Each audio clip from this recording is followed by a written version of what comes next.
Zbog pretnji neonacista, svetski marš konoplje, takozvani Gandža marš, neće biti održan na Beogradskom trgu Republike. Otkazan je i kontramarš koji su organizovali srpski nacionalisti. Dakle, uličnih provokacija u Beogradu neće biti zbog marihuane. Ali treba li legalizovati korišćenje lakih droga? To je istraživao novinar Foxa Ivan Tešanović. Dani trube ili dani konoplje. U nešto mora da se duva.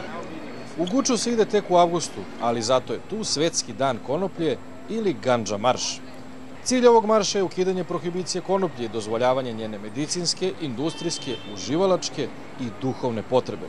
U celoj zapadnoj Evropi je konoplja dekriminalizovana, negde zakonskom regulativom, negde tolerisanjem. Pa što ne bi i u Srbiji?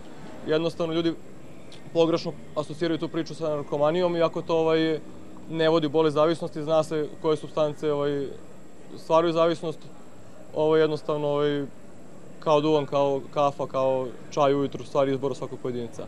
Ipak, ovo je Srbija. Nema ovde mesta za takve žurke. U vreme kada desetine hiljada naših sunarodnika na Kosovu i Metohiji žive u koncentracionom logoru, kada bukvalno nemaju ni hleba da jedu, kada mogu samo da sanjaju o slobodi, imate šačicu bezumnika koja pokušava da paradira Beogradom zbog toga što ne mogu slobodno da se drogiraju.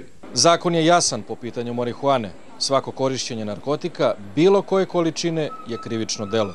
Na ovom mestu je sve počelo. 70. godina ovde su se okupljali prvi uživaoci marihuane, popularni hiposi. Tada niko nije tražio legalizaciju. Bilo je jednostavno, dođeš na plato i duvaš. Međutim, onaj ko preduva, završi na ovakvim mestima. Medicina kaže da marihuana sadrži psihoaktivne supstance i da može biti uzrok raka disajnih puteva ili čak mutacije gena.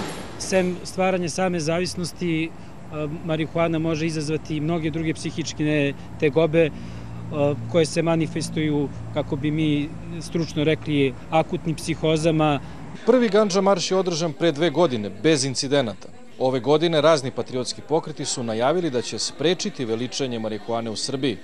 Opet zaostajemo za svetom. Nema slobode duvanja. Ivan Tešanović, Fox televizija.